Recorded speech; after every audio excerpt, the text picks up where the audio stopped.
Now we have the high-level segment when honorable ministers make their speeches. So I would request the honorable ministers, the Director General will call out the honorable ministers one by one. If you have written speeches, please give them to us. We'll include them in our report for the assembly. And then, so you don't need to read out the full speech. The full speech will be a part of the record. You can maybe thereafter give your oral comments, maybe in about 3-4 minutes per minister. I have a bilateral meeting with an honorable minister. So I would request the honorable Vice President from Fiji to preside while I'm away on this bilateral meeting. So the honorable minister will preside while I'm away on this. I have a bilateral meeting with another country. I'll come back after that. You may please preside. Thank you, honorable members. We'll continue with the program. I have a list of. Okay. Again, I will repeat what the minister said. We would very much request those countries who have country statements to please provide them to the secretariat so that they can become part of the record. Beyond that, if you want to add anything, you maybe in a minute or so you can do so. 2 minutes. After 2 minutes, after 2 minutes, a buzzer will go off, and the buzzer will keep on ringing after 3 minutes.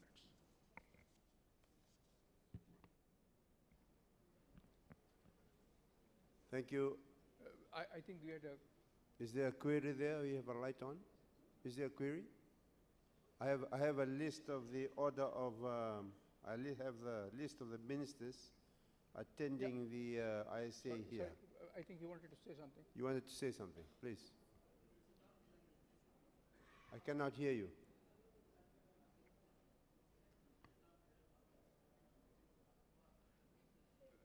Can we press?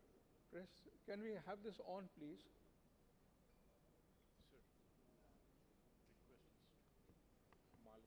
Mali. Please go ahead now.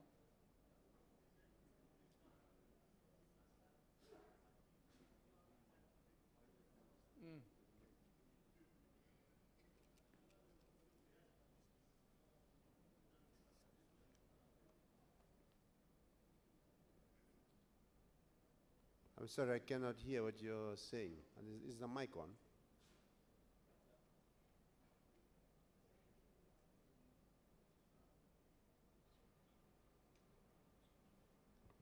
This is the order that we will call everybody. We speak with the ministers first, then the European Union, then the vice ministers who are here. Okay. After that, any other country.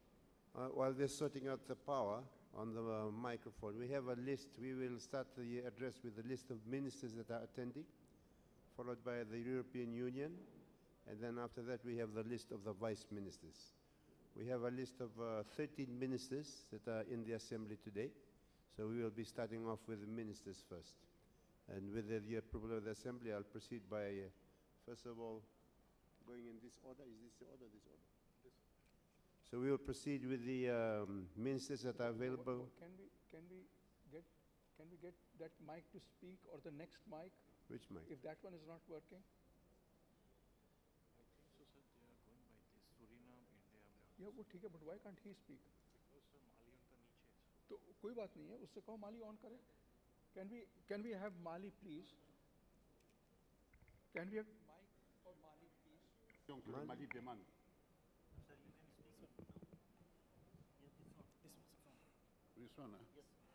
Voilà. Le Mali demande un point de clarification. Le président de la séance, avant de sortir, a dit que chaque délégation a 3 à 4 minutes pour sa déclaration nationale. Et vous, vous dites 2 minutes. Je pense qu'on ne peut pas faire tout ce long voyage-là, venir jusqu'à Delhi et exprimer en 2 minutes sa position nationale. Donc dites-nous combien de temps nous disposons au titre de nos déclarations. Merci.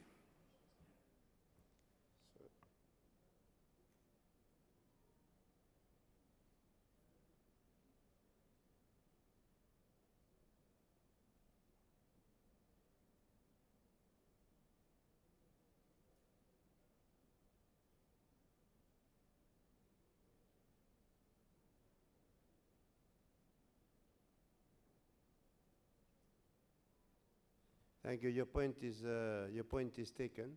We do have some programs that we have after this. We want to be able to make sure that we make the time so that we can be there. I think that is at 7:30? 7:30? At 7:30. So I think everybody would like to speak. We also understand that people have traveled a long way to be here. But as has been expressed, we would require us to be as concise as possible. As concise as possible. The timeline that had been initially suggested had been to 3 to 4 minutes. Later on, it was announced at 2. We will keep it at 3 minutes. 3 minutes so that all of us can speak and to try to capture the essence of the message that you'd like to pass on to the Assembly. I will now proceed with the list of member countries that have been given to me in terms of the ministers that are in attendance. And we will start off, number 1, with the Bolivarian Republic of Venezuela. The floor is open to you, Venezuela.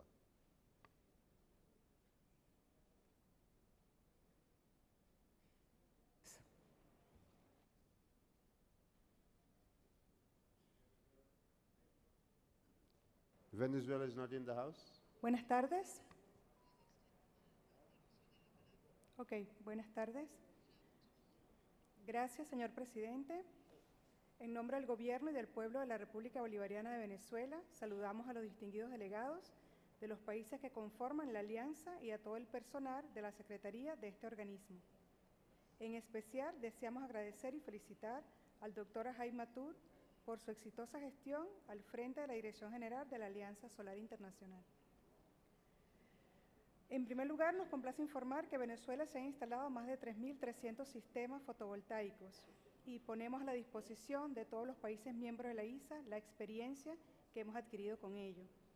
Adicionalmente, con las orientaciones de la ISA, Venezuela se plantea en su Plan Nacional de Energías Alternativas desarrollar cerca de 2.800 megavatios en pequeñas soluciones energéticas sostenibles, con sistemas fotovoltaicos y otros sistemas de energías renovables. En este sentido, en el año 2022, ha sido muy fructífero para el avance de los programas auspiciados por la ISA en Venezuela. Nuestro país presentó la adhesión a 4 programas. El programa de parques solares con la iniciativa de desarrollo de 2.000 megavatios interconectados. Ya se inició. Se realizó una inspección de parte de ISA y NTPC, acordando iniciar una primera fase con 500 megavatios en 6 locaciones. El segundo programa, aplicaciones solares para agricultura, planteando la necesidad de instalar 20.000 sistemas solares de bombeo de agua para riego, para animales y para algunas actividades domésticas. El programa para techos solares y mini redes solares, Venezuela lo concibe para el suministro de energía eléctrica bajo el concepto de autogeneración, para ser utilizado en grandes usuarios, hospitales, transportes, telecomunicaciones y en comunidades aisladas, indígenas y fronterizas. Esto es equivalente al desarrollo de 710 megavatios solares. Y además, muy importante para nosotros, la creación del STAR-C dentro de la Universidad Nacional Experimental de Especialidades Eléctricas, porque estos programas tienen que concebirse también con el desarrollo y capacitación de la fuerza laboral de todos nuestros países. Además, en el año 2022 se logró colocar en funcionamiento una fábrica de ensamblaje de paneles solares, que aunque es muy pequeña, también la ponemos a la disposición de los países miembros de la ISA. Igualmente, trabajamos en el marco normativo legal con la elaboración de la Ley de Energías Alternativas, la cual se encuentra en primera discusión y va a fortalecer nuestro marco regulatorio. Nuestro país destaca el inigualable aporte de la ISA, que constituye una alternativa viable para el desarrollo de la energía solar. Valoramos altamente las asistencias y asesorías planteadas por la ISA.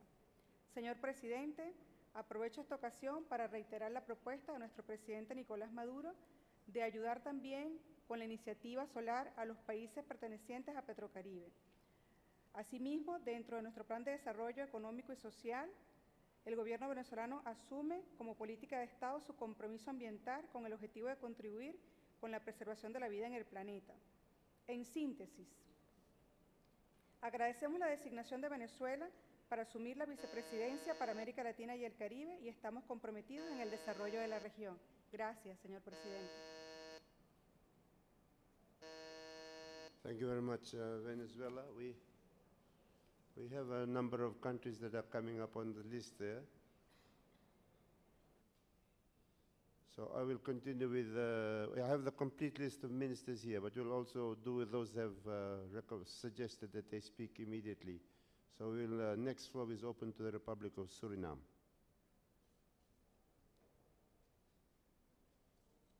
Republic of Suriname.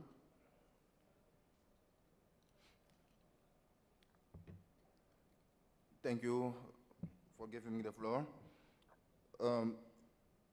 Let me first of all congratulate India and France for their re-election as respectively President and Vice President of the ISA. Secondly, also my sincere congratulations to the elected Vice Presidents of the different regions. And I take the opportunity also to welcome the new members of the ISA. In Suriname, around 130 villages that lack access to 24/7 electricity. We are currently working with partners to provide at least 110 of them with 24/7 electricity based on solar energy with battery storage. We are grateful to have received a $50,000 grant of the ISA that we are investing in powering water pumps in several villages to enable easier access to water sources. This will directly benefit these communities, especially the women and children that currently depend on water from the river for their daily needs, or rain or bottled water where possible. So I would like to thank the ISA for supporting us in our endeavors as the government to bring water and electricity to all Surinamese. We will keep on working together with the Secretariat of the International Solar Alliance and with the newly elected Vice Presidency of the Latin American and Caribbean region, being Venezuela and Dominica. You can count on our support. Thank you. Thank you, Suriname. Thank you for your contribution. I now give the floor to India. Thank you, Mr. Chairman. So we have made a written statement and we request that that statement be included in the proceedings. So I'll just take less than a minute to make a couple of more points. Number one, we congratulate the chair for conducting a very productive session so far. Two, we support the full agenda that has been laid before the House. And three, that we remain steadfastly committed to the ISA, and our commitments are exemplified in various ways, including financial commitment.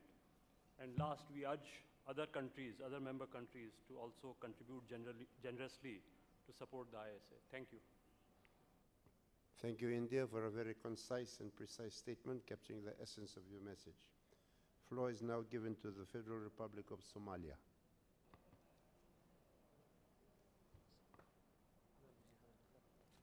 مساء الخير أصحاب السعادة، رئيس الاتحاد الدولي للطاقة الشمسية المحترمين من معالي الوزراء والمدير العام للتحالف الدولي للطاقة الشمسية وضيوف الكرام والمشاركين والسيدات والسادة، إنه لشرف عظيم لنيابة عن وزارة الطاقة والموارد المائية بجمهورية الصومال الفدرالية أن أقدم هذه المناسبة في إطار الاجتماع الجمعية العمومية للاتحاد الدولي للطاقة الشمسية. أصحاب السعادة، أود أن أغتنم هذه الفرصة لأشكر الأمانة العامة للاتحاد والبلد المضيف الحكومة الهندية على تيسير هذا اللقاء بعد جائحة كورونا كوفيد-19، وأيضا على الترحيب وكرم الضيافة. أصحاب السعادة، إن الطاقة في حجر الأساسي في التنمية لكل الدولة في جميع أنحاء العالم، وبالنسبة للصومال يعد الوصول إلى الطاقة الفعالة وبأسعار المعقولة أحد أهم العوامل لتحقيق النمو الاقتصادي والاستقرار في البلاد.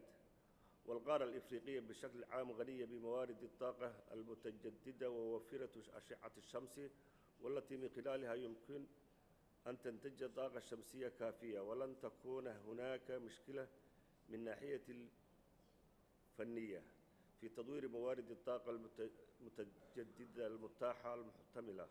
وعلى الرغم في هذه الموارد المحتملة المتاحة فإننا نواجه تحديات كبيرة في هذا القطاع، بما في ذلك ضعف أمن الطاقة بسبب تقلب الأسعار والوقود ونقص الواردات، فقر الطاقة في المناطق الرئيفة والشبه الحضرية، الافتقار في الاستدامة لسياسات الطاقة وقدرات التخطيط واستثمارات، الاستخدام غير المستدام لموارد الطاقة المحلية، زيادة العوائق أمام تطوير الطاقة المتجددة وكفاءة الطاقة، الاعتماد على وقود الحفوري للحصول على الطاقة مثل البترول والكيروسين الذي يساهم في انبعاثات غازات الاحتباس الحراري. تأثير التغيير المناخ مثل فترات الجفاف المتكررة والممتدة. هذه القيود تمنع إمكانية تطوير الأنشطة الاقتصادية وتقديم الخدمات الصحية والاجتماعية وتحسين نظام التعليم والحد من الفقر بشكل عام في المنطقة وتحقيق أهداف التنمية المستدامة وأجندة الاتحاد الإفريقي في عام 2063 التي تجعل من إفريقيا مزدهرة على أساس النمو الشامل والتنمية المستدامة. وفي الصومال تم تسليط الضوء على احتياجات الطاقة كأحد الأولويات الرئيسية في خطة التنمية الوطنية مثل الطاقة الشمسية الكهروضوئية للكهرباء وخطط العمل على وطنية للطاقة المتجددة وكافة الطاقة.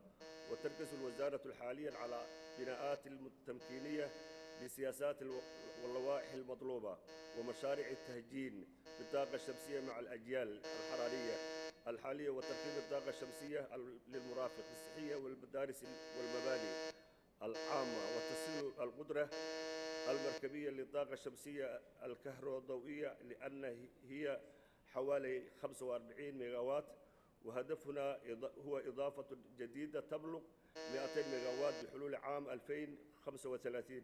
ويمكننا بالتعاون مع الاتحاد الدولي للطاقة الشمسية وجميع دولنا معا بحيث يمكننا الوصول إلى أهداف مزيج الطاقة لدينا مثل تحول الطاقة باستخدام تقنيات الطاقة الشمسية.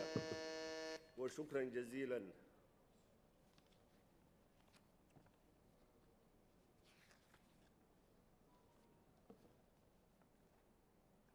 وفي ختام فإنني نيابة عن جمهورية الصومال الفدرالية والمجتمع الصومال وأود أن أشكر حكومة الهند التي تقود هذا الاتحاد على دعم بناء القدرات للمصرفين الصوماليين والمتخصصين في مجال الطاقة الشمسية. وشكرا جزيلا. Thank you very much, Republic of Somalia. Thank you for the speech. I'd just like to, members of the Assembly, your full contents of your speech will be published.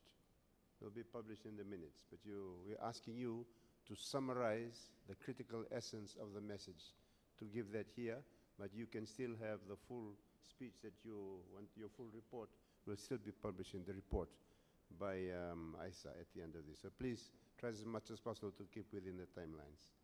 I now hand it over to the Republic of Djibouti. Minister from the Republic of Djibouti.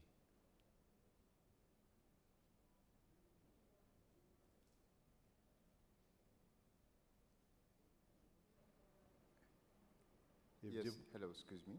Yes. Mr. Isa, Ambassador of Djibouti. The minister is away. Can we just postpone our speech? Thank you very much. Thank you very much. Thank you very much, Thank you. Djibouti. We take note of that. We now move on to the Republic of Ghana. Republic of Ghana.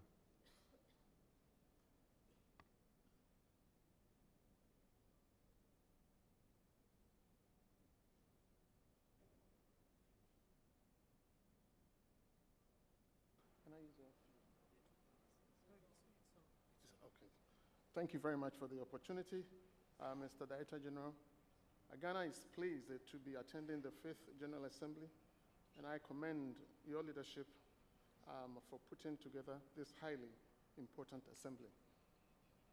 Ghana has consistently, over the years, implemented its Blueprint National Electrification Scheme and currently have an electrification access rate of about 88%. The last mile electrification covers largely communities that are difficult to reach through the national grid system. We are therefore deploying solar-powered mini-grids and standalone electrification systems to cover the rest of the population by 2025. Using blended financing with the continuous support of ISA, the last mile electrification target we hope will be met.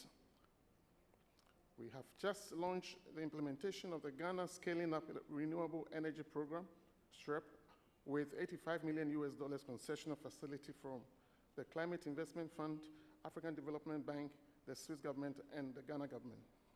The SREP facility is being used to unlock investments for the last mile electrification in Ghana. Ghana will tap into the ISA capital de-risking instruments when launched to finance the implementation of the following projects.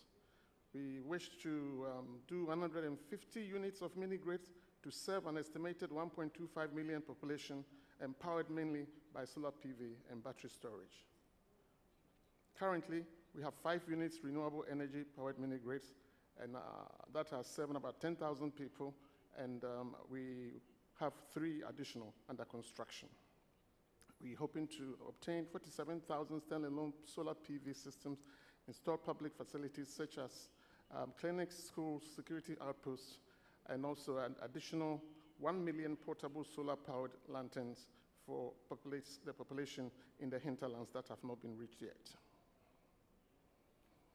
Distinguished ladies and gentlemen, the collaborative bond between the ISA and Ghana is growing in strength, and yesterday, my delegation discussed with the ISA leadership 2 key areas of collaboration. The first one was the establishment of a STAR Center in Ghana to provide for capacity building, certification of solar technologies and solutions, among others.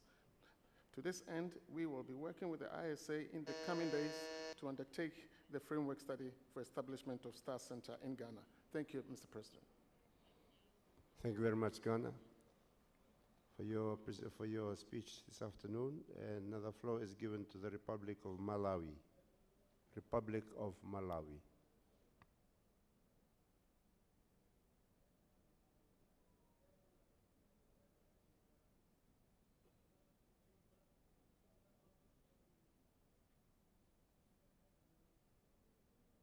Malawi is not in the house. Thank you. We move on to my Pacific neighbors, the Republic of Nauru. Republic of Nauru.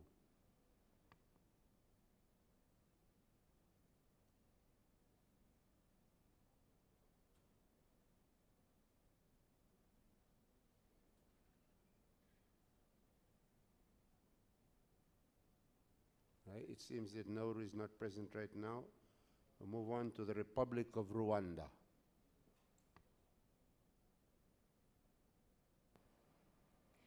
Thank you, Mr. President, for the opportunity. Had slides prepared for this, and if possible, the technical team can help project them. We wanted to take the moment to, first of all, congratulate the Secretariat and the organizers in general for a very good meeting. And also, as we've said before, we are committed as Rwanda to really work with the team, both on our national targets, but also across the board to support each other by knowledge sharing to ensure that we can achieve our targets. In Rwanda, we've established that we have a high potential for energy, solar energy deployment, with up to 4.99 kilowatt hour per square meter per day potential. Usage today is about 5% of that energy injected in the grid. Our targets for 2024, we want to achieve universal access and using about 30% of that 100% off-grid. Therefore, the potential for solar investments. Today, Rwanda stands at 74% power access across the country, and mainly 20% of that is solar. Therefore, we see a lot of potential in the next 2 years to align our own targets with the targets of ISA, and also collaborate with the other members in the room, of course. That said, we wanted to indicate why we think solar is definitely potential for Rwanda, but also I assume this applies to multiple other countries, and therefore support the initiatives that were discussed earlier, and the initiatives by the ISA do align with these. Rwanda is called the country of 1,000 hills, and therefore there are multiple steep hills and villages that are so remote that we completely see this as a viable undertaking. And manufacturing is also one of the major price centers, cost centers, and therefore we believe that given the geographical location of Rwanda, having manufacturing done in the heart of Africa would ensure that we supply the rest of our continent. Access to market also becomes even more important because, again, like I said, Rwanda borders multiple other countries, and therefore setting up there would allow for us to supply other markets as well. And Rwanda specifically has put in place huge incentives for the private sector, as discussed earlier, to really undertake this work, as we believe governments cannot achieve this alone. We thank you, Mr. President. Thank you very much, Rwanda. Move on to the Republic of the Niger.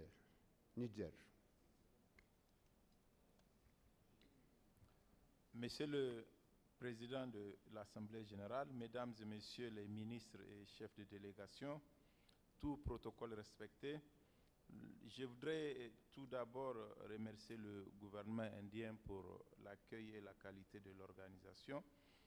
Le Niger, comme vous le savez, est l'un des pays les plus ensoleillés au monde et le gouvernement croit à la solution de combler le faible taux d'accès à l'électricité à travers l'utilisation du solaire. Le rayonnement solaire moyen sur l'ensemble du territoire nigérien est de l'ordre de 6 à 7 kWh par mètre carré par jour, avec une durée moyenne de 8,5 heures par jour. Et cela fait du solaire une ressource énergétique importante. Mesdames et Messieurs, qu'il me soit permis ici de citer, pour m'en féliciter, le projet financé par l'Alliance solaire internationale d'électrifier un des centres hospitaliers de la capitale de notre pays. Par le solaire au Niger, nous voudrions fournir de l'énergie dans le monde rural pour y accompagner le développement des activités génératrices de revenus pour les femmes et les jeunes, mais également apporter de l'énergie dans les services sociaux de base. C'est l'énergie qui transforme la vie, nous le savons. Pour transformer la vie, dans beaucoup de pays africains, nous avons besoin de l'énergie aujourd'hui plus que jamais. C'est un enjeu de développement et même de société, et tous les pays développés doivent contribuer à le faire atteindre dans les pays les moins nantis.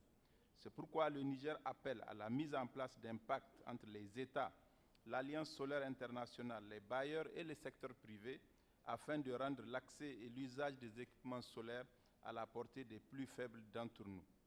De notre engagement commun à travailler ensemble pour fournir l'énergie à tous et partout dépend en grande partie l'évolution de chaque pays vers le développement.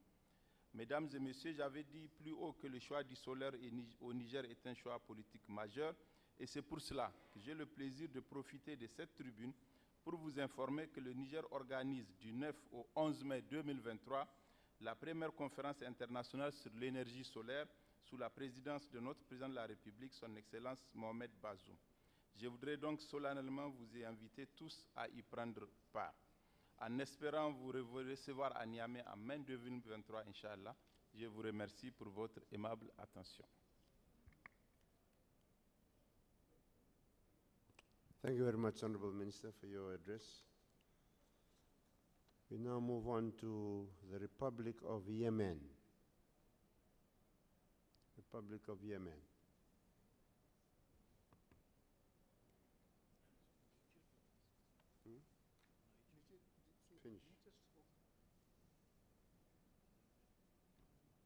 Finish.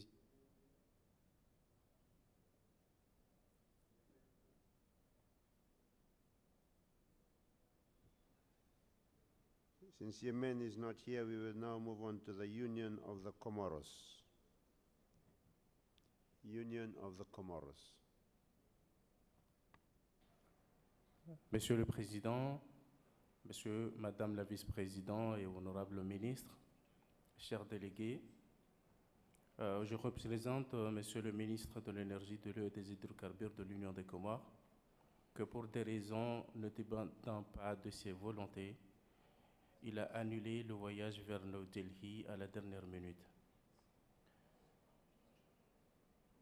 Je vous présente ici brièvement notre pays et le secteur de l'énergie solaire. Notre pays, l'Union des Comores, a libéralisé l'énergie solaire en 2019 et aujourd'hui, nous comptons 3 centrales solaires de 9 MW et on a encore un projet financé à 50% par la Banque mondiale de 9 MW avec stockage.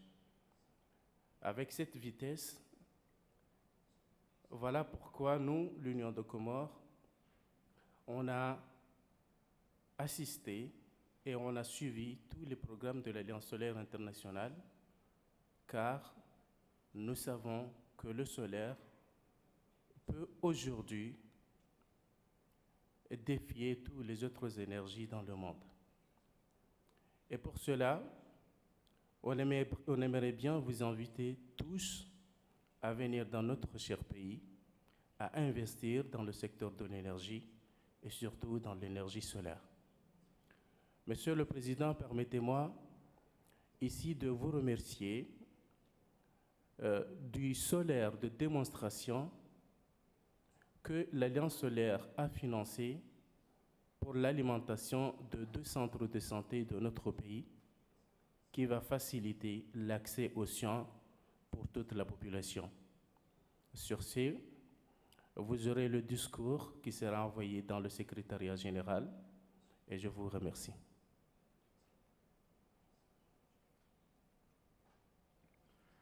Thank you. It is now my pleasure to invite Mr. Usumute, the minister from Fiji, for his comments. Thank you, Director General. I'd just like to say by thanking ISA, International Solar Alliance, for this year's, for the meeting that we have and also the hospitality shown. And I'd also like to show for Fiji how delighted we are to note that ISA has increased its capacity in terms of recruiting and targeting specific needs to regions, technical assistance and creating funding provisions for countries to speed up with solarization. So I'd like to acknowledge them on all the work that they're doing, the increased collaborative platform research, technology, knowledge transfer, and different applications of solar technologies to all of our member countries, especially for me, in my sense, from the Pacific. Fiji has continually focused on everything to do with solar in terms of our nationally determined contributions, our targets on net zero carbon, and all of these things, and our target to get 100% renewable power by the year 2036. And solar is a very, very important part of that whole exercise. Fiji has recently finalized its SDG 7 roadmap for Fiji for enlightening areas in energy access, renewable energy, and energy efficiency. We have also reviewed our electrification policy, creating an enabling environment to electrify all Fijians by the year 2026. And we have recently reviewed our national energy policy, biofuel policy, and our Petroleum Act. We look to continually working stronger with ISA into the future to solarize health centers in 2 of our islands. And these 2 health centers are currently dependent on out-of-date energy systems. Those types of collaboration assist country like Fiji in achieving its targets pertaining to SDG 3 and SDG 7, and will reduce carbon emission by 5.5 metric tons. And our local population is experiencing the advantages of working with the International Solar Alliance. And we look forward to continuing our partnership in the future. Thank you very much. Thank you, and it's all yours. Director General, I have now completed the list of the ministers that are in attendance at this meeting, and now we open the floor to the European Union.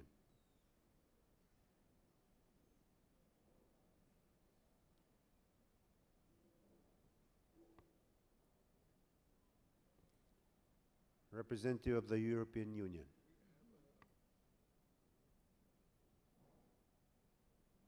Good afternoon and greetings from Brussels. It is an honor and a pleasure to address the 5th Assembly of the International Solar Alliance.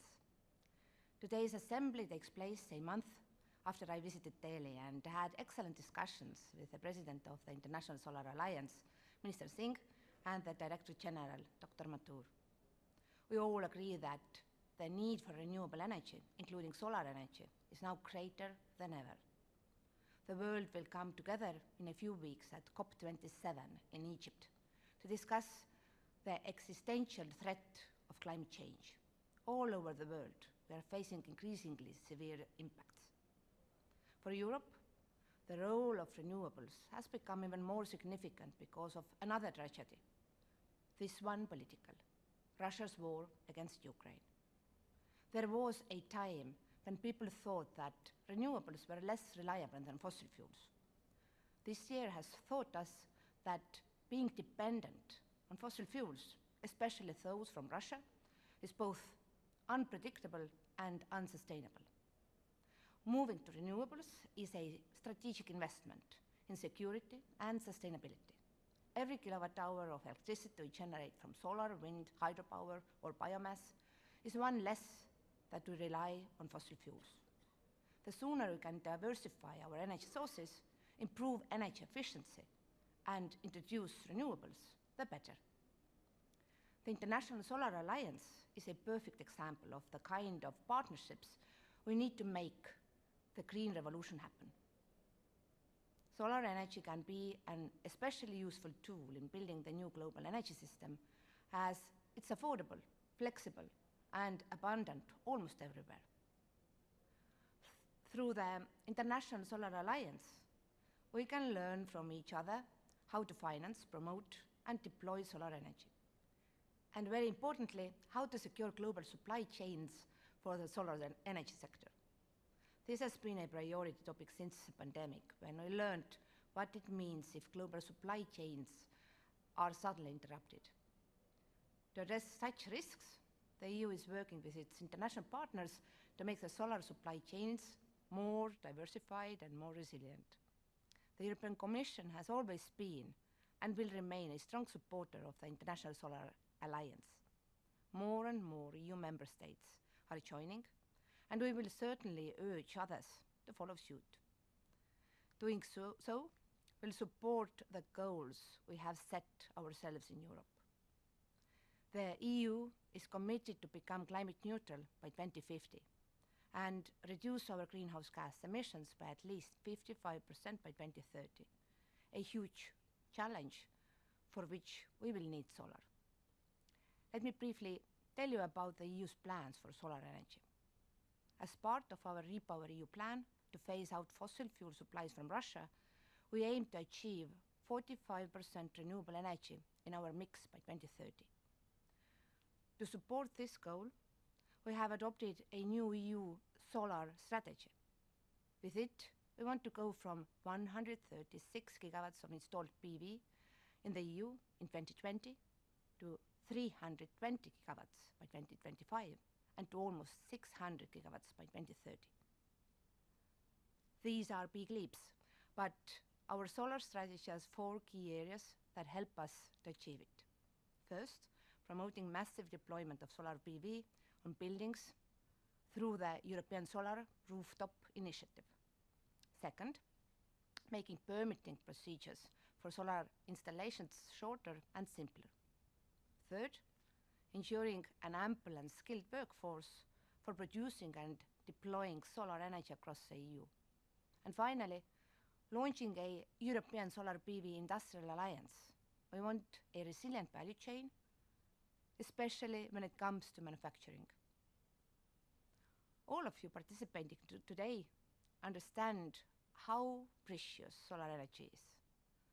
I commend the work the Alliance is doing, striving to make solar energy available and affordable for all. There will not be a green transition if it is not a just transition, leaving nobody behind. You are putting innovation and collaboration at the service of people and at the service of the planet. Thank you for this, and I wish you an interesting assembly. We thank the European Union. I now have a list of vice ministers that are in attendance at the 5th Assembly of the ISA, and I will now invite them, 6 of them, starting off with the Kingdom of Bhutan. Kingdom of Bhutan. Excellencies, ladies and gentlemen, I'm truly honored and delighted to attend this General Assembly of ISA. I would like to express my gratitude to ISA and Director General Dr. Mathur in particular for inviting the Kingdom of Bhutan. I am proud to convey that Bhutan is extremely happy to secure the full-fledged membership this year and be part of this alliance. For us, it marks a major milestone achievement in the field of sustainable energy future. Bhutan would like to congratulate the President and his team for leading and organizing this assembly more successfully. Bhutan would like to thank the ISA and Government of France for extending support to Bhutan for the establishment of STAR-C. The objective and scope of this alliance is in line with Bhutan's development objectives and in keeping with our commitment to remain carbon neutral for all times. We are honored to be part of this initiative that focuses on combating and addressing the climate change issues, energy security, and goal of sustainable energy collectively. Our alliance must contribute to raising of the global environmental ambition and accelerate the move towards the net zero target and to achieve our collective goal of 1.5 degrees centigrade. Since Bhutan is dependent on a single source of energy, it is imperative for us to explore, diversify, and develop other alternative sources of energy. For this, Bhutan has set an ambitious solar target of 300 megawatts within a period of 2 to 3 years, out of its total potential of 12 gigawatt, and we look forward for support from ISA member countries and partner organizations to fund these projects. Mr. President, Bhutan stands ready to collaborate and cooperate to the best of our ability in this great initiative of sustainable energy future and climate action for the humanity. In concluding, Bhutan looks forward to greater collaboration among countries for the policy and regulatory support, technical and financial support in deploying large-scale solar technology such as ground-mounted solar, floating solar, rooftop solar, among others, and capacity building. I thank you, Mr. President.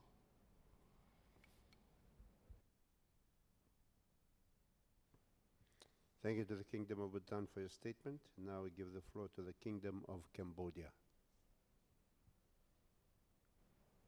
Excellency, distinguished ladies and gentlemen, taking the opportunity, allow me to express my sincere to the International Solar Alliance for the hospitality according to delegate and opportunity remark for Cambodia. Cambodia has supported initiative International Solar Alliance to promote affordable, climate-friendly and solar energy technology.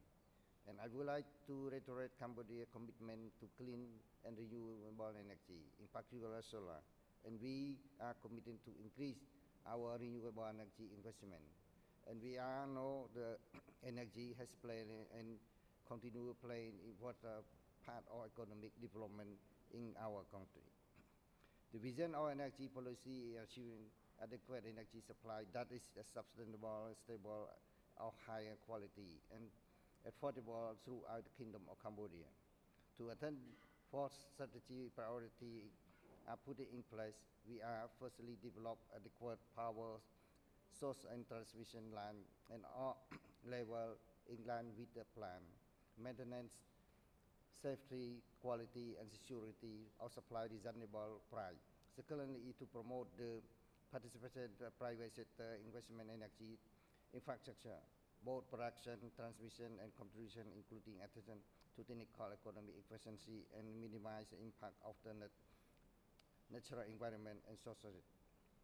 Third, focus on the development general electricity, ensuring that all villages has access to the electricity and promote equitable access to electricity for all families, both urban and rural. As certainly support the social work and electricity, rural electricity in Cambodia program through the direct contribution to the royal government or the business support of the electricity of Cambodia. With the peace of stability is to indicate the Cambodia economic is developed remarkable with average annual growth rate 7% from 2010 and 2019 with the rapid development, the need of energy dramatically raised.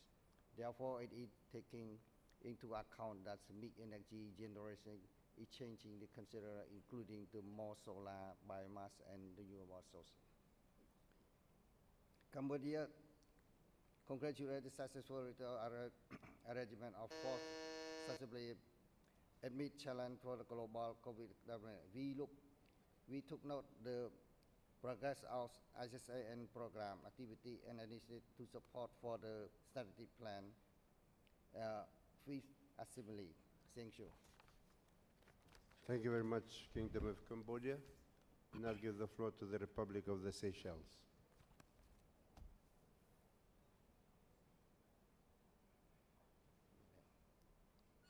Republic of Seychelles. Okay, thank you. Honorable President, Co-President, Director General, Ministers, Excellencies, distinguished guests, ladies and gentlemen, very good evening to you all. It is a profound honor to address you on the occasion of the 5th Assembly of the ISA. First and foremost, I would like to express our sincere appreciation to the government and people of India for hosting this event, and we are grateful of the Secretariat of ISA for the excellent organization. Seychelles is a young nation, and we are proud of what we have achieved. But above us hangs a very dark cloud, a major threat facing our world today, which is climate change. Like many small island states, we are experiencing its impact, from frequent severe storm hitting our outer islands to coastal erosion degradation of the main island. We, countries of the world, one world, need to act now. We need to commit to the decarbonization of the global economy by reducing and gradually phasing out the use of fossil fuel. Let us not compromise the future of the next generation and the generation to come. For Seychelles, transitioning our energy sector to a low carbon is more of an energy security and economic matter. Almost all our energy needs come from imported fossil fuel, which account to 10%, more than 10% of our GDP. Renewable energy presents an excellent opportunity to strengthen our energy security, reduce our dependence on imported fossil fuel, and strengthen our energy security by providing country with savings that can be injected into other sectors. Despite having limited resources, Seychelles has endeavored to clean up the energy sector by accelerating the deployment of renewable energy, and over the years we have made significant advances. To date, we have a 6 megawatt wind farm located in the capital city, and with more than 6.5 distributed PV generation, which is spread across both residential and commercial sectors. And recently, the utility company implemented a 5 megawatt PV plant, which is in total contributing to more than 5% of our energy generation. The country is also focused on decarbonizing its outlying island. We have installed more than 3 megawatt solar battery hybrid system, which are contributed between 80% to 98% electricity generation. This is part of the strategy to make this island green. Ladies and gentlemen, going for the 15% target is a daunting task. So the country remains committed and is turning to its marine environment to explore the use of floating PV. To complement our effort and accelerate the deployment of renewable energy, we will need the support of our partners. On behalf of the government of Seychelles, I would like to reaffirm Seychelles' support of ISA work to accelerate clean energy transition and the deployment program like the Green Grid Initiative. As I conclude, I look forward to continue the work with ISA and reaffirm our support to the vision of ISA. Let us together make the suns brighter. I thank you for your attention. Thank you, Republic of Seychelles. Now I'll give the floor to the People's Republic of Bangladesh.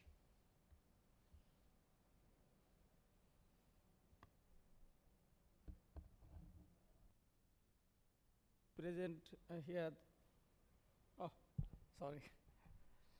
Thank you, Mr. President, for giving me the floor. I am immensely delighted to be present here this afternoon in this edition of the ISA Assembly. Ever since its inception back in December 2015, Bangladesh's support to the alliance has been quick and spontaneous. Having signed the ISA Framework Agreement in November 2016, Bangladesh ratified the agreement agreement on 28 September 2017. Later, the revised agreement was approved and duly ratified. Considering the importance of the event, Honorable President of Bangladesh had participated in the founding conference in 2018. We thankfully acknowledge IS's assistance in the evolution of solar energy in Bangladesh and training of relevant personnel. So for 30 officers of power sector, have participated in ground-mounted floating solar-related trainings. Besides, 15 bank officials have received training on green financing. The ISA wishes to expand its areas of cooperation in Bangladesh. A technical mission had recently visited Bangladesh and had identified 5 areas of cooperation. We already have invited UI for technical and financial support. Distinguished delegates, in line with our Honorable Prime Minister's desire to ensure up to 40% generation of electricity from renewable sources by 2041, we are preparing National Solar Energy Roadmap to 2021-41 and Integrated Energy and Power System Master Plan with the key target of promoting and maximizing green energy. Bangladesh has taken various initiatives for the expansion of solar technologies. Solar mini grid and solar home systems programs are undertaken to bring the remote corners of the country under grid coverage. Installation of off-grid systems in remote areas is underway where grid extension is impossible. Net metering guideline has been formulated in 2018 to utilize empty roof areas for building. As of now, almost 46 megawatt of electricity is being generated from the net metered rooftop solar system. We have noticed that the auto solarization is gaining popularity at the private sector, and individual company can install solar panels independent of grid connectivity. In this, I hope successful solarization of different realization of different schemes will take our Prime Minister's desire of ensuring up to 40% generation from renewable energy sources by 2041 into a fruition. Finally, Mr. President, through you, I would like to thank the Assembly for selecting Bangladesh as one of the Vice President for the next 2 years. Thank you very much. Thank you, Bangladesh. Now I give the floor to the Republic of Guinea.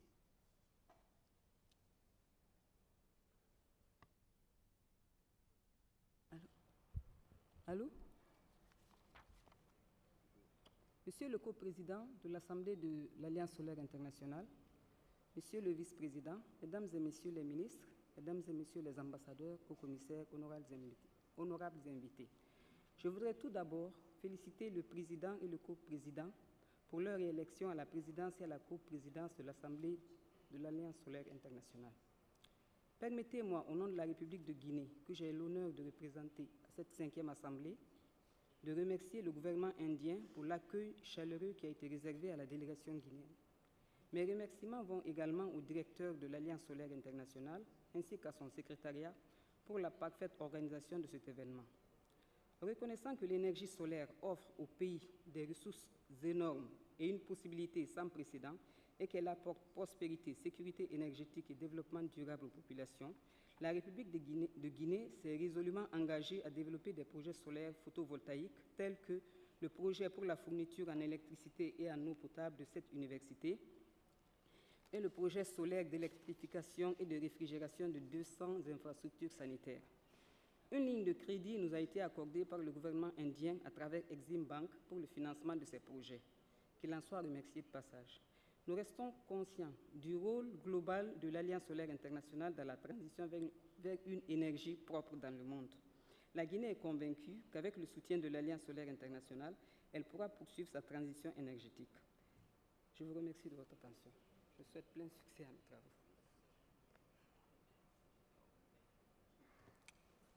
Thank you very much, Republic of Guinea.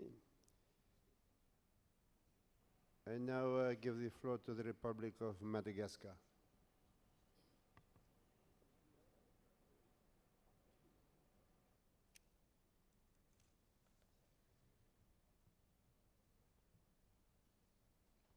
Madagascar.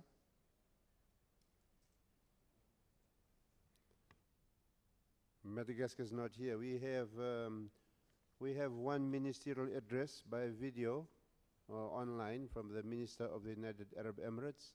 After his address, we will then open it up to other countries that have not yet spoken. So we now have the video from the Minister from the United Arab Emirates.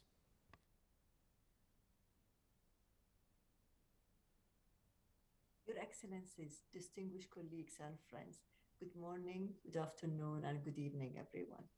I start by thanking the governments of India and France for leading the work of the International Solar Alliance and extend our appreciation to the host country, India, for its warm welcome and excellent organization of our virtual gathering here today.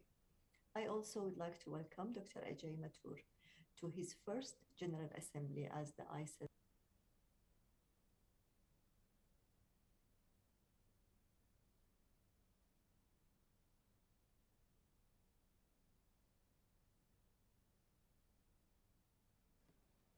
Something's gone wrong?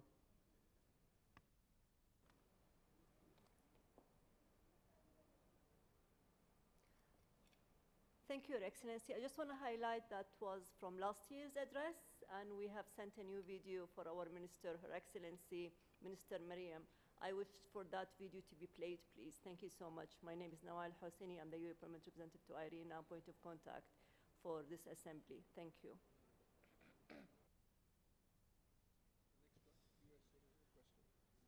So for those other countries that wish to speak, please make an indication. I think they pressed. By pressing, we have, first up we have USA, Senegal, and then Haiti. So we start off with USA. The United States is pleased to officially be a member of the International Solar Alliance, and I am deeply honored to lead the United States delegation in our first General Assembly at the ISA. The United States is firmly committed to ISA's work to accelerate a global clean energy transition through the deployment of solar programs across the world. The United States' commitment to clean energy and climate change is fully evident in President Biden's signing of the Inflation Reduction Act on August 16th. This is the most significant climate legislation to date and the single largest investment in clean energy solutions in U.S. history. With $369 billion in climate and clean energy investments, the Inflation Reduction Act positions the United States to meet President Biden's goal of reaching net zero emissions by 2050 and getting halfway there by 2030. Some estimates suggest that when you include the private sector investments catalyzed by the Inflation Reduction Act, the total could exceed $1.7 trillion over the next 10 years. Before the act, the IEA estimated global energy investment for 2022 to reach $2.4 trillion, up 8% on an annual basis. Based on this number, on its own, it will increase global energy investment by 7% each year, and of this additional investment, all will flow to renewables. It will rapidly scale up emerging clean technologies and create demand pull that unleashes cost innovation across the world. This will make clean tech cheaper for all countries to deploy, turbocharging the global energy transition. It incentivizes a broad cross-section of technologies, including solar. Bloomberg has reported that the Inflation Reduction Act credits will make green hydrogen cost competitive to blue hydrogen 4 to 5 years sooner than otherwise as early as 2024. I would like to highlight several new initiatives that we're pleased to take in terms of work streams that we've developed in collaboration with ISA. First, on September the 22nd, in partnership with Australia, India, the UAE, and Germany, we launched the new Clean Energy Ministerial Workstream, Transforming Total Solar Supply Chains. The purpose of the workstream is to support CM member countries and its entities and strengthen their resilience and the diversification of global solar supply chains. I would also highlight that the State Department has specifically allocated $500,000 to address global supply chain challenges, focusing on conducting feasibility studies to expand solar component manufacturing in Latin America and Africa. And in addition, we've provided $1 million in funding for ISA's programmatic work streams to support the implementation of solar projects in ISA countries. We look forward to working to providing updates on these two projects in all of our efforts in supporting the ISA agenda at the next General Assembly. Thank you, United States of America. We'll now have Senegal followed by Myanmar. Senegal, please.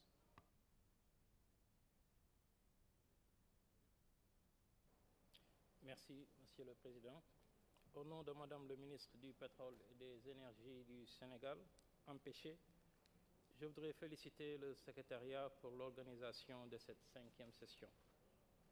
Sous l'impulsion du président Macky Sall, le Sénégal dispose à ce jour de plus de 30% d'énergie renouvelable, toutes sources confondues, à travers le raccordement dans le réseau de 10 centrales solaires photovoltaïques d'une capacité cumulée de 226 MW, de 158 MW d'éoliennes et 75 MW d'hydroélectricité. Je vais résumer très rapidement quelques initiatives majeures et le texte complet sera soumis au secrétariat. Le gouvernement a pris une option résolue d'électrifier les zones isolées à travers des systèmes de mini-centrales et de solar home systems. Et aujourd'hui, plus de 1000 villages en bénéficient. Il y a aussi un programme national d'éclairage public par voie solaire avec une première phase déjà exécutée de 50 000 lampadaires solaires et une deuxième phase qui portera sur 115 000 lampadaires. Il y a un projet d'installation de mini-centrales solaires au réseau pour l'électrification de 300 villages. Je voudrais renouveler, avant de conclure, notre adhésion à l'initiative STAR-C et remercier l'Alliance pour son accompagnement dans le cadre d'un projet pilote d'installation de chambres froides solaires pour la conservation de produits horticoles. Notre délégation réitère son attachement aux missions de l'Alliance, devenue par son dynamisme une plateforme importante d'échange pour développer dans nos pays et au bénéfice des populations des technologies innovantes à moindre coût. Je vous remercie de votre attention.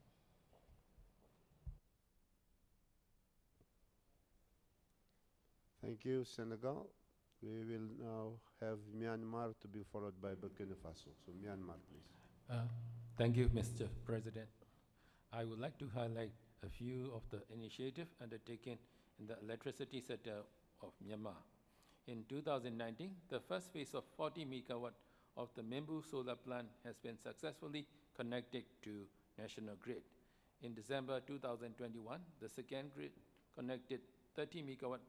The Biewa solar power plant was completed and injected the grid. Letter of acceptance were issued in March 2022 for 10 number of solar power projects with installed capacity of 280 megawatts by BOO basis, and commissioning will be at the end of 2022. Letter of acceptance were issued in 2022 for 3 number of ground-mounted and floating compound solar power projects with installed capacity of 390 megawatts, and estimated commissioning date will be 2023. Most of the projects are ongoing, but some of the projects are delayed due to the effect of COVID-19 and project finance support. Moreover, MOE invited the interested investor to implement the ground-mounted solar plants with total installed capacity of 900 megawatts at 24 different locations to be commissioned in 2023.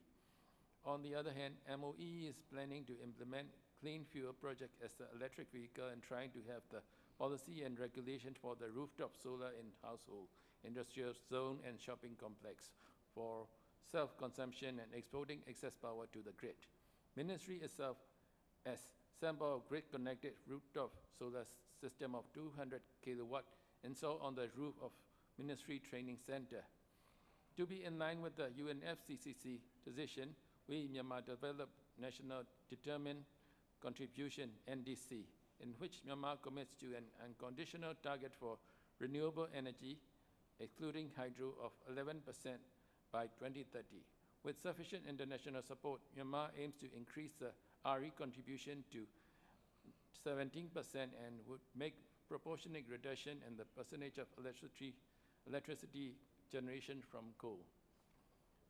I would like to conclude my intervention by reaffirming Myanmar's support and fullest cooperation in implementing the objectives of the International Solar Alliance. Thank you. Thank you very much, Myanmar. We will now have Burkina Faso to be followed by Guyana. Burkina Faso, please.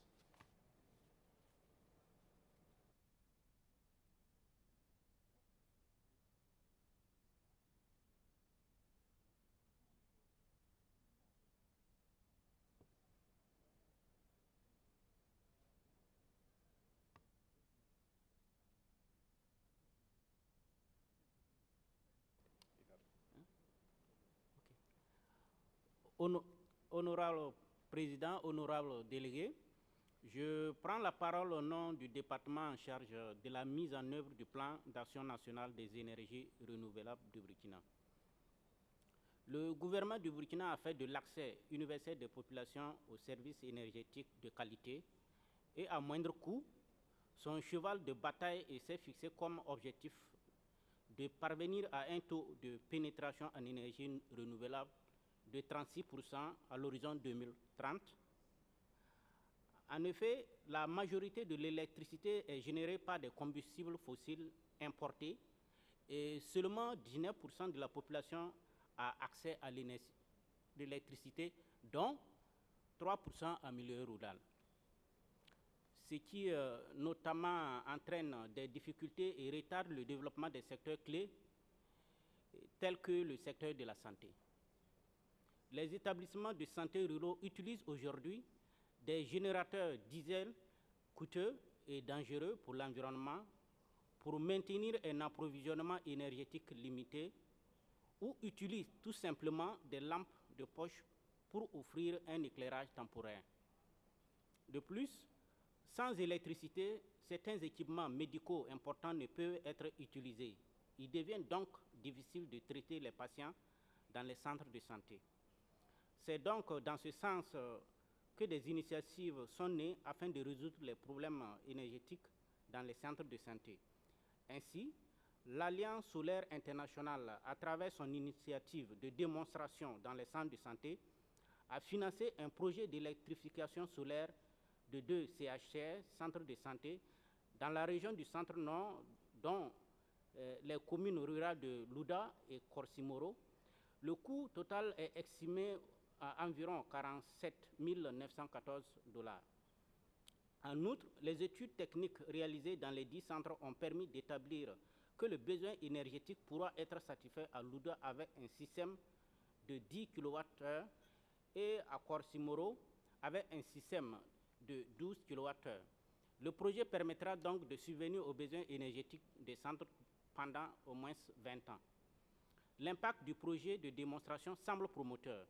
Sa mise en œuvre contribuera à l'engagement du Burkina de réduire les émissions de gaz à effet de serre de au moins 29,42% et sauvera la vie de milliers d'habitants. Le Burkina Faso saisit cette occasion pour renouveler son excellence, les assurant de sa haute considération. Je vous remercie.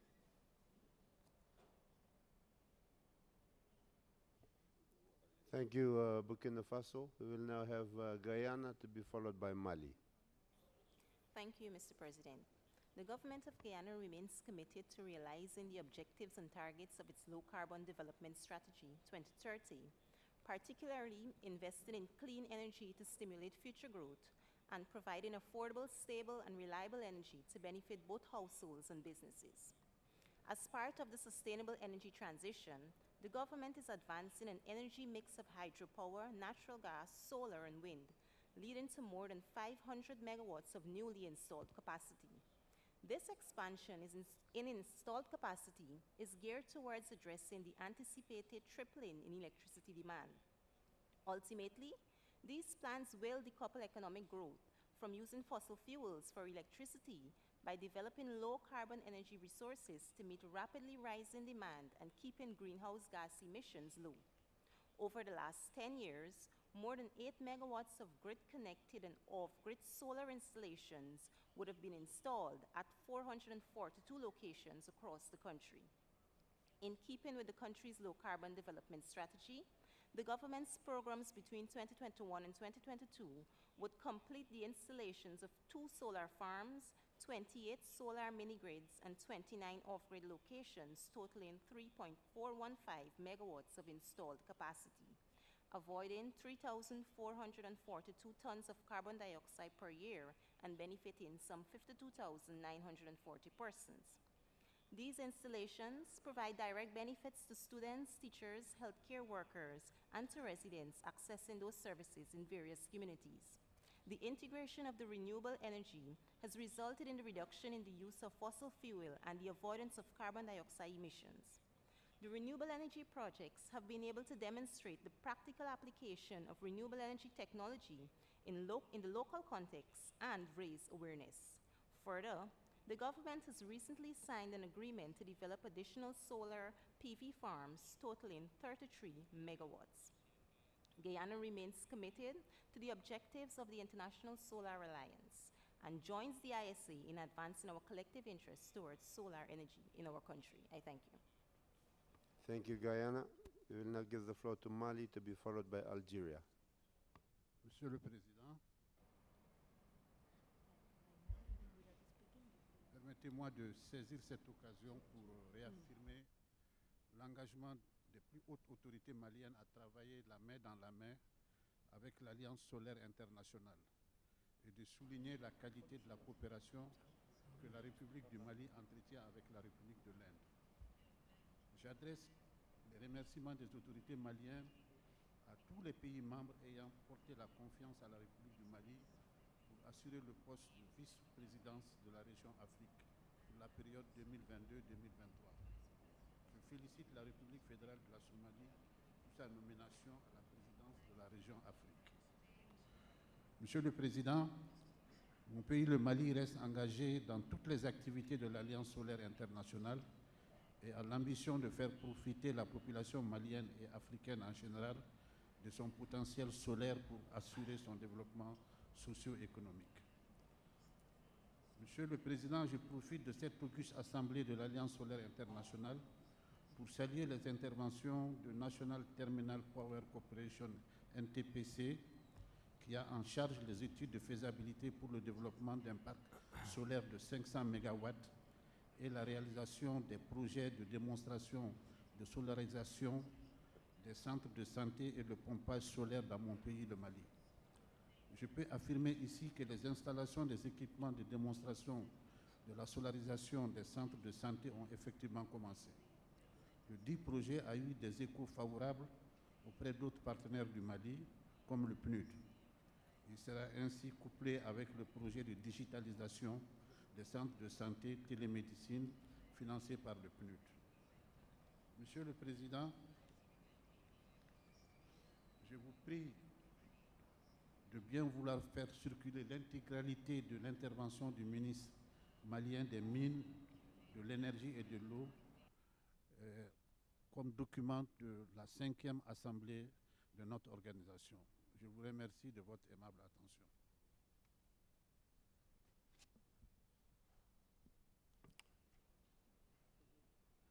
Thank you very much, Mali. Your request has been taken note of. We will now give the floor to Algeria.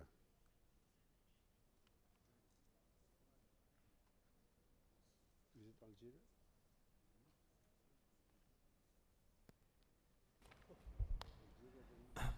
شكرا السيد الرئيس.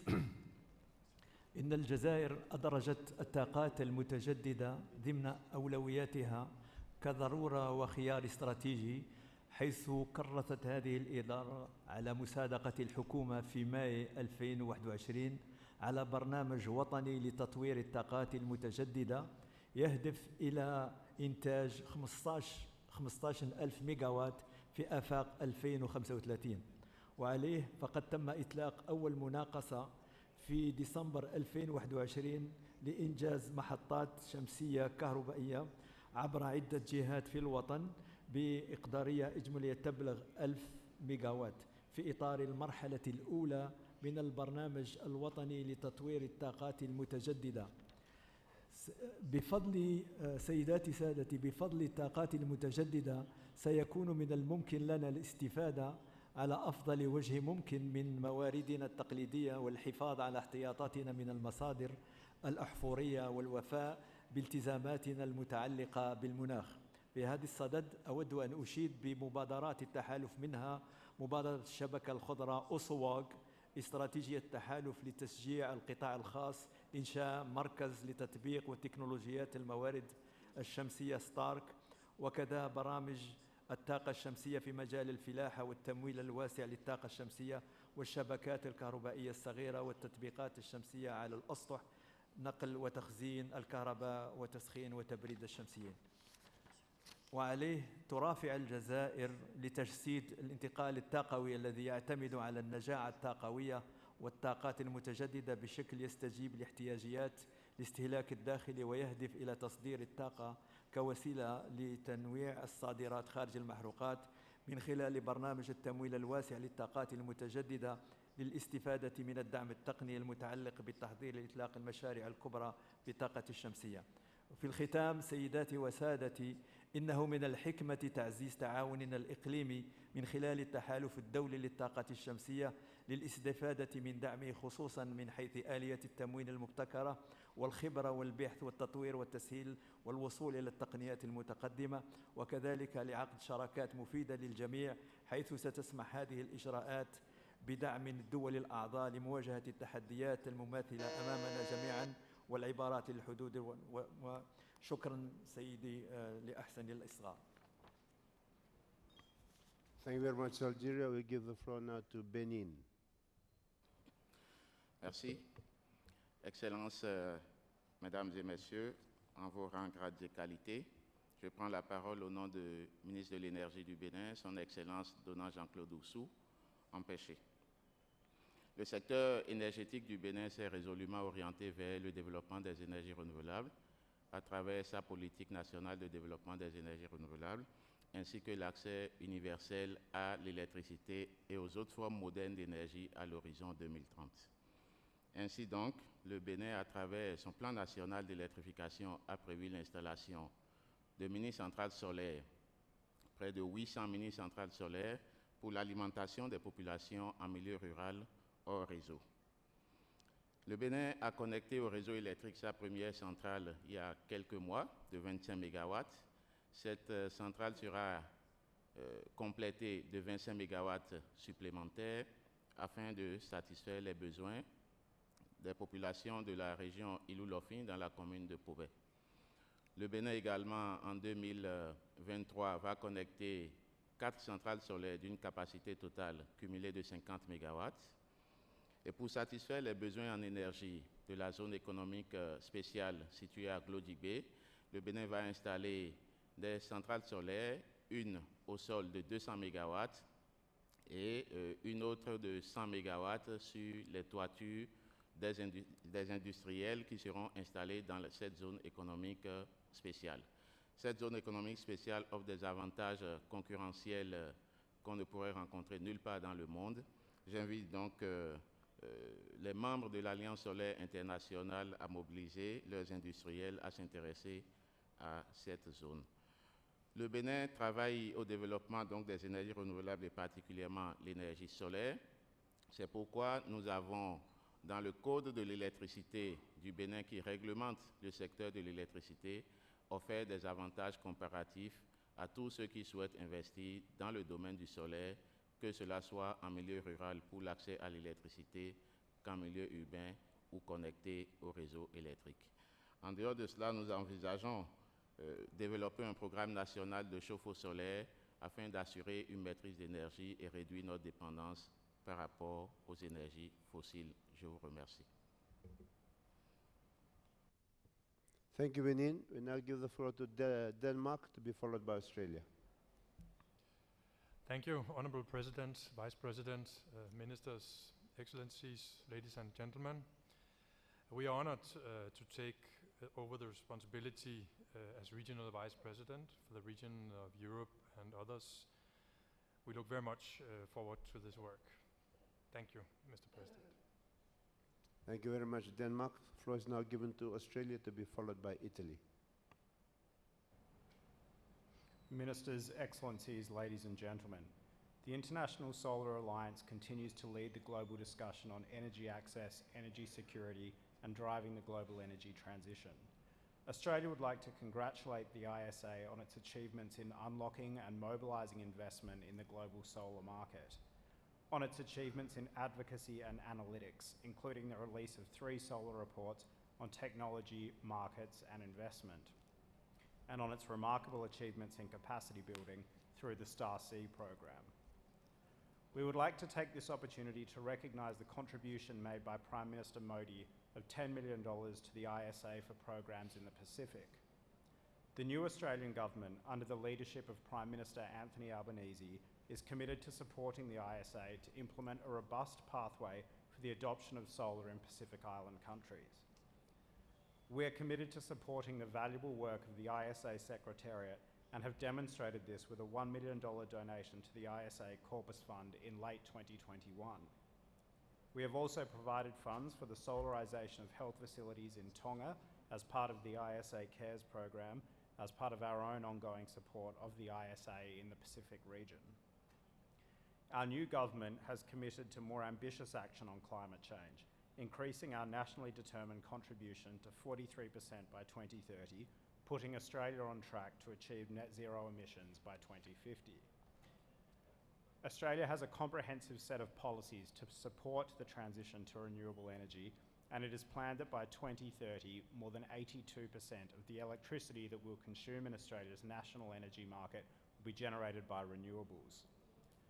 Australia will seek to remain a world leader in the solar energy sector, both on and off grid, and will continue to share our solar expertise and lessons learned with our fellow ISA member countries. Thank you again, Honourable President and Director General, for your continued efforts. The Australian Government remains steadfast in our commitment to supporting the International Solar Alliance in all its endeavours. Thank you. Thank you very much, Australia. I've just been advised by the Secretariat, if you're finding trouble getting your name registered as a speaker, the system only takes 5 or 6 names at a time. So if it doesn't register once, please wait for 1 or 2 speakers, then try again. We now move on to Italy, to be followed by the Syrian Arab Republic. Yes, thank you very much, and I want to congratulate Honourable Minister Singh as chair of International Solar Alliance, the co-chair from France, for the excellent organization of this assembly, where for the first time Italy participates as full member after the ratification of the agreement signed March 21 last January. Thank you so much. I will leave my whole speech as requested by Chair, and I just make few remarks. First, Italy is one of the countries in Europe that are investing more in solar energy. By 2030, we will install more than 70 gigawatts in Italy of solar energy. But also Italy has one of the leading companies in Europe that has invested a lot outside Europe in developing countries. Enel has been one of the leading investors. And also I am proud to say that Italy and India signed the joint declaration on a strategic partnership for energy transition signed by Prime Minister Modi and Prime Minister Draghi October 21. I would like to say that maybe for the financing facilities, this was a request of our co-chair, maybe we can explore synergies between International Solar Alliance and the funds and facilities provided by the Climate Change Fund committed by developed countries in COP26, COP25, and also will be reaffirmed in COP27 in Cairo. This could be a way to really promote some of the projects of the International Solar Alliance, of course, upon the request of the receiving countries. This could be an idea to really raise more resources for those projects. Thank you so much, Minister. Thank you.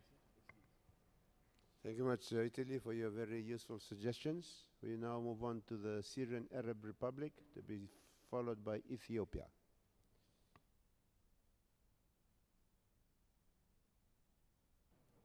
Yeah, thank you so much. Ladies and gentlemen, good evening. I'm honored and happy to attend this session of the ISA as a representative of my country, Syria, and as a member for the first time in this organization. I will be brief. I seize this chance to convey the best of congratulations to the government of India for hosting and organizing this session of the ISA Assembly, and to extend more congratulations to India for the presidency post of this good meeting. This is to be, hopefully, will be added to other Indian path of successful stages in the international fora, inter alia, the G20 chair coming soon, and more regional developing roles already known to the world. We surely in Syria will be very happy to see ISA moving forward towards more fruitful coordination and cooperation in the field of solar energy, which is, in my country, Syria, a vital source of energy as long as the sun-shining days in the country are 310 yearly. This country needs this energy and all other kinds of renewable energy. We, in the end, in Syria, are very keen to work closely with the ISA to see this goal, a success or a dream, come true. Thank you so much. Thank you, Syria. And I'll give the floor to be Ethiopia, to be followed by Cuba.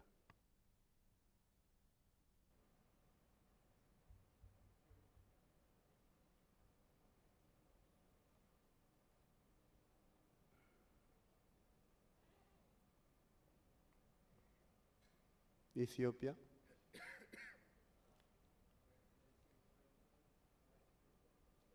Distinguished the mic- delegates. Thank you, President, Vice President, Excellencies, distinguished delegates, ladies and gentlemen. The government of Ethiopia, as one of the member countries of ISA, has endorsed expression of interest for 4 ISA programs through the Ministry of Water and Energy, and the pre-feasibility studies and related requests for proposal. Documents required for launching the program are about to be finalized. Implementation of the 4 programs is supported by a steering committee composed of decision makers from relevant institutions and separate joint working groups, one for the water pumping program and another for solar electric programs. Well, the 4 programs endorsed are with the solar water pumping for agriculture and drinking, rooftop solar scale-up, solar mini-grids, solar parks, and IPP floating solar generator. These programs, once implemented, will serve as a benchmark for global solarization efforts in our country. And in addition to the 4 programs, agreement has been endorsed and entered between the ISA and the government of Ethiopia to set up the first solar technology application resource center, the STAR-C program in our country, with the Technology Institute of the largest and oldest university, which we call Addis Ababa University. The center is expected to perform training, testing, research, and respiratory service in the area of solar technology and application. I would like to take this opportunity to thank the ISA for allocating $50,000 for solar water pump for agriculture and drinking water, and for helping to establish the STAR-C program in our country, and the program management consultant, which is the National Thermal Power Corporation, NTPC, for its fruitful deliberation. Finally, I would like to mention here that in addition to the ISA financial and technical support, affordable finance from international community is very much needed for scale-up of solarization program, for the energy access to fulfill one of our SDG targets in Africa and other developing countries and island countries. Thank you very much for your kind attention. Thank you, Cuba. Now I'll give the floor to Cuba, to be followed by Norway.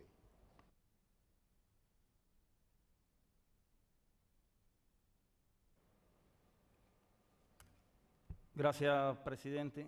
Estimado director general de la Alianza Solar, distinguidos ministros e invitados.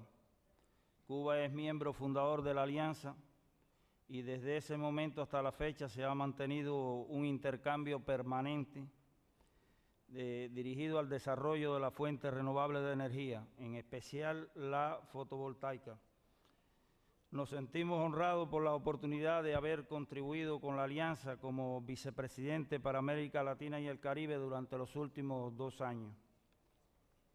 Una de las prioridades del gobierno cubano es garantizar el acceso de toda nuestra población y la economía nacional a un suministro suficiente y seguro de energía limpia y sostenible. En este sentido, la meta de Cuba es lograr que el 100% de la energía que se necesita en el país se produzca a partir de fuentes renovables, principalmente de la fuente de la solar fotovoltaica, ya que contamos con abundante sol durante todo el año. El importante apoyo de la Alianza ha permitido el desarrollo de varios proyectos.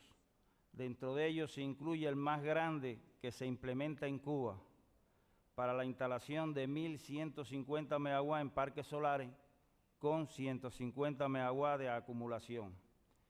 Este proyecto tendrá un notable impacto en el cambio de la matriz energética de nuestro país y se espera reducir al mínimo el consumo de combustible en la generación de electricidad en el horario del día y con ello mejorar nuestra economía, para lo cual el Gobierno ha otorgado importantes incentivos, incluyendo las garantías soberanas por lo que significa este proyecto. Aprovecho para agradecer a la Alianza por la posibilidad de desarrollar este gran proyecto, así como por el donativo para el proyecto demostrativo de bombeo solar y por la iniciativa de crear en Cuba un centro de recursos para aplicaciones de tecnología solar, StarSea, que será de beneficio para Cuba y para la región. Este centro se instalará en la Universidad de La Habana, que cuenta con una moderna infraestructura y con un colectivo de doctores y expertos importantes. Le transmito un saludo de nuestro ministro, quien le ratifica que trabajaremos arduamente para finalizar con éxito estos proyectos y para continuar trabajando con la Alianza Solar. Gracias. Thank you, Cuba. We will now have Norway to be followed by Haiti. Thank you for the floor. Dear Director Ajay Mathur, dear ISA Secretariat, and dear member countries and partners, I am glad that Norway finally is a member of the International Solar Alliance, and this is Norway's first assembly meeting, and it's a pleasure to be here. I am impressed with all hard work done by ISA to move the alliance forward. And Norway plays an active role in the efforts to combat global warming and increase access to clean energy. We give high priority to climate and energy issues, and we hope that our membership will provide an important arena for strengthening collaboration on solar energy solutions and green hydrogen. Norway can offer expertise on areas such as electrification, smart grids, and renewable energy financing. And the Norwegian Government Development Finance Institution, called Norad, is investing in solar energy, and they have already committed over $164 million in India. And Norfund is now looking for investments through its new Climate Investment Fund that will be capitalized with 2 billion Norwegian crowns each year for the next 5 years. And the purpose of the fund is to contribute to reducing or avoiding greenhouse gas emissions by investing in renewable energy in developing countries with large emissions from coal and other fossil fuel production. Thank you. Thank you, Norway. We give the floor now to Haiti to be followed by Gambia.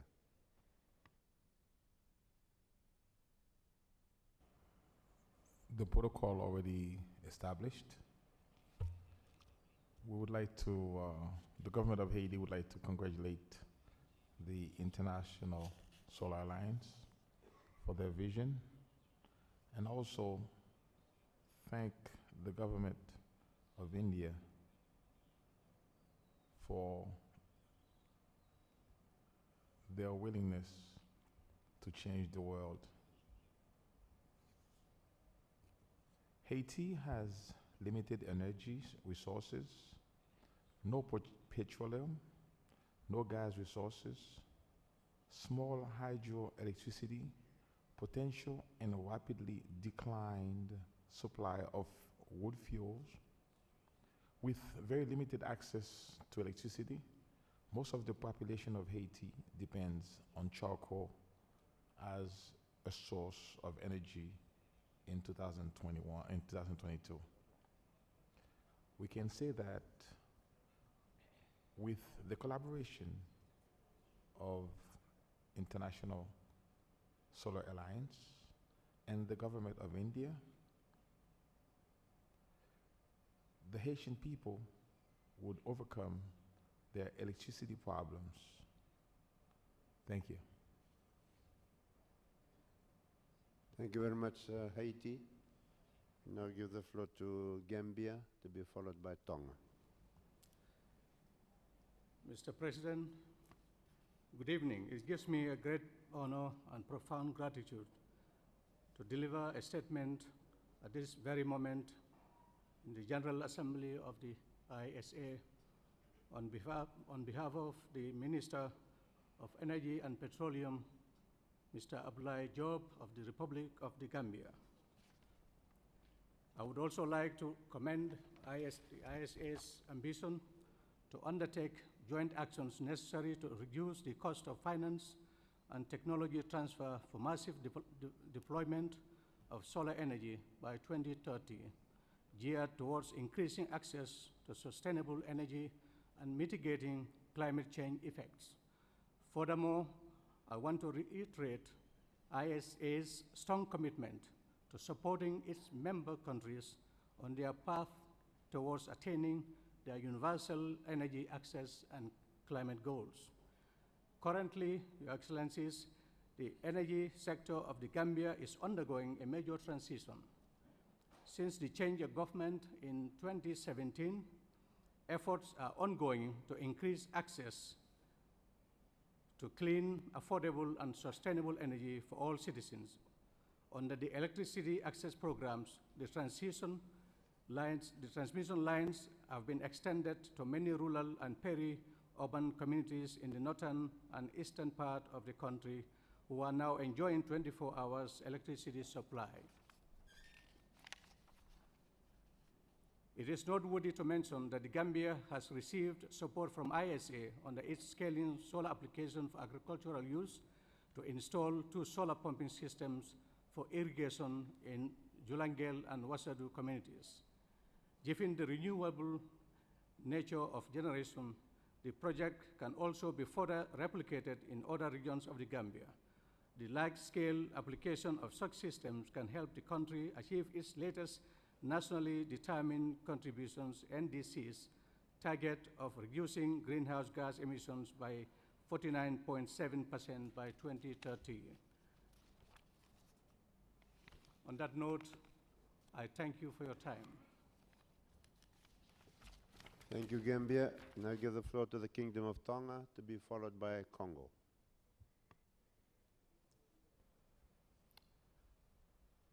Thank you, Mr. President. Mr. President, Co-President, Vice President, Director General, Honorable Minister, dignitaries, and distinguished guests, I want to say Malole from the Kingdom of Tonga. First of all, I want to congratulate the new President, Co-President, and all the Vice President in taking up the crucial role to steer the ship of innovative and sustainable change to our planet. Mr. President, the Kingdom of Tonga has always been a strong believer of the work of the ISA and is dedicated to the worthy cause of the ISA, and will continue to uphold and committed to the work of the ISA. We would like to acknowledge the strong support of the ISA and the Government of India through the Indian Technical and Economic Cooperation Scheme, ITEC, to the Kingdom of Tonga. Tonga has been immensely benefited by participating in training for master trainer in the field of solar energy. We have also been benefited from the ISA Penka social initiatives, receiving training to locals to bridge the knowledge gap, to enhance skill, to access finance for the update of solar technology and business in the Kingdom of Tonga. We would like to also acknowledge the support of the STARSEA in providing capacity building efforts in the field of solar energy in Tonga. 38 technicians has been participated in the STARSEA online webinar for training of trainees on designing and managing solar mini-grid system. This training has also been made possible by the support of the Pacific Center for Renewable Energy and Energy Efficiency, PICRE. Mr. President, Tonga is at the advanced stage of implementing its livelihood enhanced through solar pumping system. This is a 4th system that has been installed in communities, which benefit 1,126 households with 6,642 people. Mr. President, Tonga has launched the Tonga Energy Roadmap Plus with the new energy target of meeting 70% renewable energy by 2025 and 100% by 2035, despite the global pandemic and the setback from the volcanic eruption of the 15th of January this year. Our small island is still committed to meet its target. Mr. President, we also welcome the proposal for voluntary contribution that I will convey to the government of Tonga for their consideration. With that, Mr. President, I'd like to say thank you and malo opito. Thank you, Tonga. We now give the floor to Congo to be followed by Kiribati. Merci, Monsieur le Président, pour la parole. Excellences, Mesdames et Messieurs, tout protocole réservé. La République démocratique du Congo, le deuxième plus grand pays de l'Afrique, au cœur de l'Afrique, en dehors de ses ressources naturelles énormes, a aussi un vaste potentiel solaire de 70 gigawatts. La République démocratique du Congo est très concernée par l'accès à l'énergie durable pour tous à un prix abordable, l'énergie étant un moteur essentiel au développement. À cet effet, la RDC a décidé d'octroyer l'exonération à l'importation des matériels pour la production de l'électricité. Mon pays est préoccupé par l'accès de l'électricité dans le milieu rural. Nous souhaitons donc que les plans stratégiques quinquennal de l'Alliance solaire internationale soient implémentés, car il ne s'agit pas seulement de l'électrification, mais aussi de la sécurité énergétique, qui actuellement est devenue un problème global. Il s'agit aussi du renforcement des capacités. Il s'agit également du transfert des technologies. La République démocratique du Congo est disposée à soutenir l'agenda de l'Alliance solaire internationale et réitère ses félicitations pour l'organisation très réussie de cette Assemblée générale et pour l'hospitalisation qui a été offerte. Je vous remercie. Thank you, Congo. We now give the floor to Kiribati to be followed by Japan.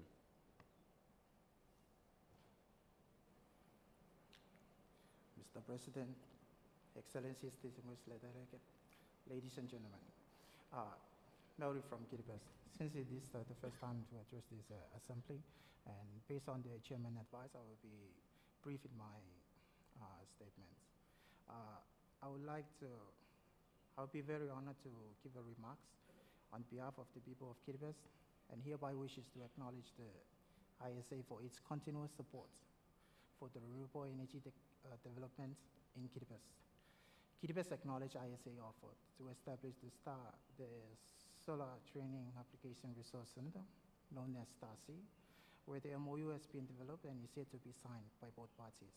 We believe that establishing this STARC in Kiribati will upscale the knowledge and skills around solar technologies for the people of Kiribati. We also want to acknowledge ISA supports to the people of Kiribati to support the implementation of the solar PV system with energy storage to one junior secondary school in Hawaii, in the Manor Island, which is still ongoing. Solarization of the school will directly influence the community overall literacy and skills level. We believe that this project will assist the government of Kiribati to achieve its goal, which is improving schools' performance, including lifestyle to the schools, the communities, and the neighboring homes in the outer islands through the provision of electricity. The government of Kiribati really appreciates all support from the ISA and its partners, knowing that this support will assist the government of Kiribati to achieve its energy targets as per the energy roadmap, the visions, Kiribati National determined contributions, as well as the energy view around the regulatory nodes. Kiribati will continue to welcome and look forward to working with ISA on energy developments in Kiribati to enhance the livelihood of the people in Kiribati. Lastly, I wish to thank the ISA for the opportunity to speak in this very important assembly, and on behalf of the people and the government of Kiribati, thank you. Thank you, Kirbas. Now I'll give the floor to Japan, to be followed by Sao Tome and Principe. Thank you, Mr. President, Your Excellency, ladies and gentlemen. Since the recent crisis in Ukraine, surging energy prices have put pressure on the livelihoods of vulnerable populations in both developing and developed countries, and securing energy access has become an imminent issue. Access to affordable energy is a basic human need. At the same time, we should not drop the banner of decarbonization in this energy crisis. Acceleration of decarbonization and energy security are not in conflict, but a realistic energy transition must be promoted while assuring energy security.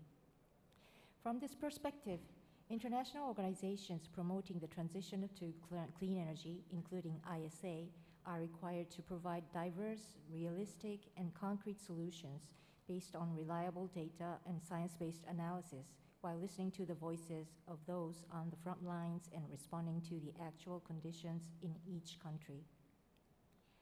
ISA has supported its member countries in building the human capacity and technology necessary to make the energy transition on their own.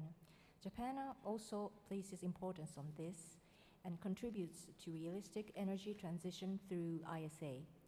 Furthermore, the government of Japan, JBIC, JICA, NEDO, and ISA signed a memorandum of cooperation in the field of solar energy in May of this year. Under this MOC, we will continue to support ISA activities through technology development, human resource exchange, and capacity building for developing countries. In the promotion of renewable energies, such as solar power, Japan emphasizes the need to establish fair rules and to achieve true decarbonization of entire supply chain. For example, fair rules should be put in place to prevent the spread of renewable energy devices that are manufactured using large amount of low-cost material and fossil fuels. For this purpose, life cycle CO2 assessment of renewable energy devices and its visualization are necessary. In addition, through the development of rules for development, refining, and processing of important mineral resources, with consideration for the environment and human rights, efforts to achieve transparency and good governance that reflects values such as democracy and respect of human rights are also important when consider that the ISA can be a valuable forum for this purpose. And finally, India, the host country of ISA, is an important partner for Japan in the Indo-Pacific region. We would like to cooperate through ISA to realize an energy transition in the region where further development is expected in the future. Thank you very much. Thank you, Japan. We will now give the floor to Samoa and then to Jamaica. Thank you. Thank you, Mr. President. Good afternoon. This is the first time my country, Samoa, participates in person at the ISA Assembly meetings as a member, having ratified the ISA Framework Agreement just before the onset of the COVID pandemic. In this regard, Mr. President, I am deeply honored to be here today and to convey the warm wishes of the government and the people of Samoa to you, Mr. President, the Director General and Secretariat of ISA, and to the distinguished members of this alliance. Samoa is very pleased to be part of the ISA family and assures the membership of our desire to be an active participant and to contribute to the work of the ISA and its mandate. As we have heard today, solar energy and renewable energy in general is key to national economic development, vital to the global effort to keep climatic change to 1.5 degrees Celsius, and has a significant impact on food security, agriculture, health, and other sectors, and for meeting our sustainable development goals, especially for small island developing states. While new, I'd like to thank ISA for the demonstration project and look forward to its implementation and to our further engagement with the ISA. I thank you, Mr. Chairman, Mr. President, for your leadership, and to the Secretariat staff working in the background for organizing this conference. And I will provide a full text of my speech later on to the Secretariat. Thank you, sir. Thank you, Samoa. Well, now I will give it to Jamaica to be followed by Sao Tome and Principe. We meet at a very crucial time in Earth's history when the prevalence and intensity of climate phenomena responsible for the destruction of life, livelihood, and infrastructure have made more urgent the need for immediate climate adaptation and mitigation actions to save our planet. In this context, Jamaica would like to commend the ISA for its unwavering commitment for the solarization of its member countries. We can all agree that this alliance to save our planet is a worthwhile response to attaining energy security and building climate resilience, and it deserves our continued and increased support. The government of Jamaica remains committed to meeting its targets for energy security and sustainability. This process is guided by the National Energy Policy 2009-2030, aligned with Vision 2030, Jamaica's National Development Plan, which seeks to build a modern, efficient, diversified, and environmentally sustainable energy sector, thus achieving renewable energy penetration in the energy sector to 50% by 2030.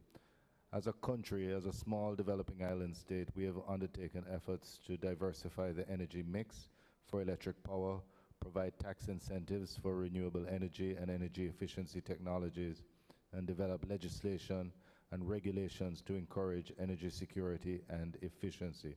The generation of solar energy and use of solar technologies are critical component of these efforts. The International Solar Alliance has proven to be an important partner in reaching our energy security and efficiency ambitions. Let me again thank the ISA for the $50,000 grant employed for the solarization of the irrigation pump at Little Beacon Irrigation Park in rural Jamaica. Needless to say, the tremendous work of the International Solar Alliance, not only limited to solar projects, but also knowledge sharing and solar skills training programs, continues to impact global climate commitments, such as SDGs 7 and 12 on energy security and adaptation to sustainable practices, respectively. These projects and programs will unequivocally help contribute towards decarbonization and better equip member countries to meet their national determined contributions under the Paris Agreement. We therefore welcome the various initiatives being pursued by the ISA, particularly the Star C initiative, which we deem as a revolutionary endeavor in creating a culture of sustainable energy production and consumption in ISA member countries. Jamaica salutes the work of the International Solar Alliance and looks forward to greater partnership in coming years.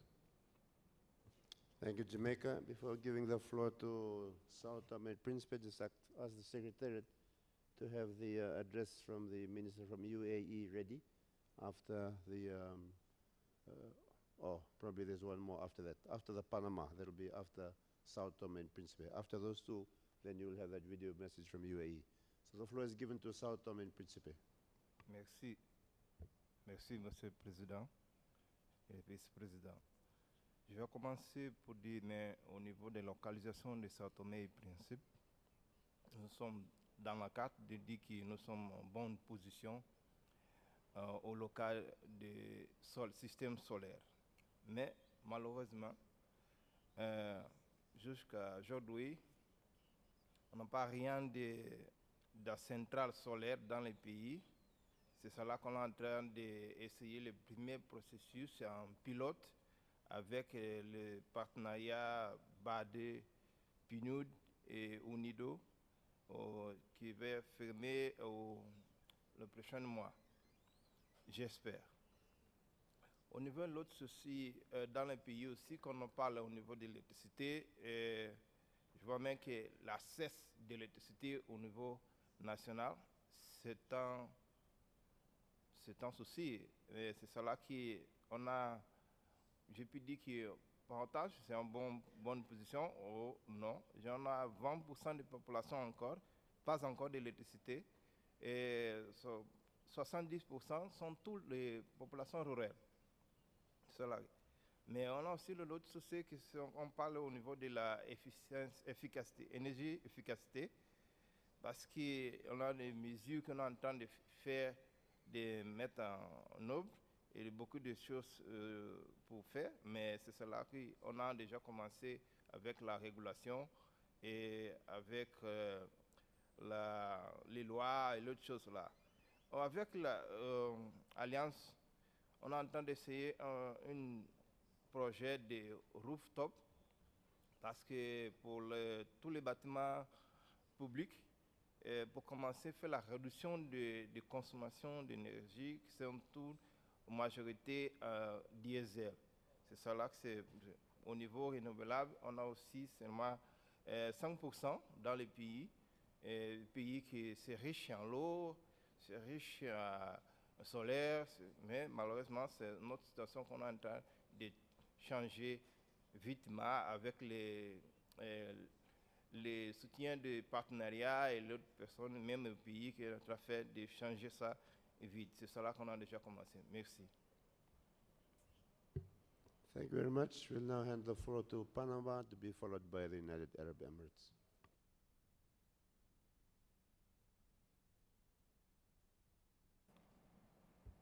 Yes. In the name of the government of Panama, we want to express our sincere thanks for India for hosting all of us here, and also to the Director General of ISA and the President for all this assembly. On August 24, 2022, Panama accepted to be signatory country of ISA, and we are very proud to be here in our first assembly. Panama is on a positive path with the use of renewable energy, occupying 62.2% of our total generation as a country, in which 5% comes from solar energy. Thanks to the blessing of having two seas and countless rivers for such a small land area, hydropower is our main source. In addition, we have the largest wind farm in Central America and the Caribbean. These three energy sources are our strategic alliances for sustainable development and decarbonization. Solar generation is one of the non-conventional renewable sources that is projected as a clean energy alternative for the coming years in Panama and will shortly continue to grow.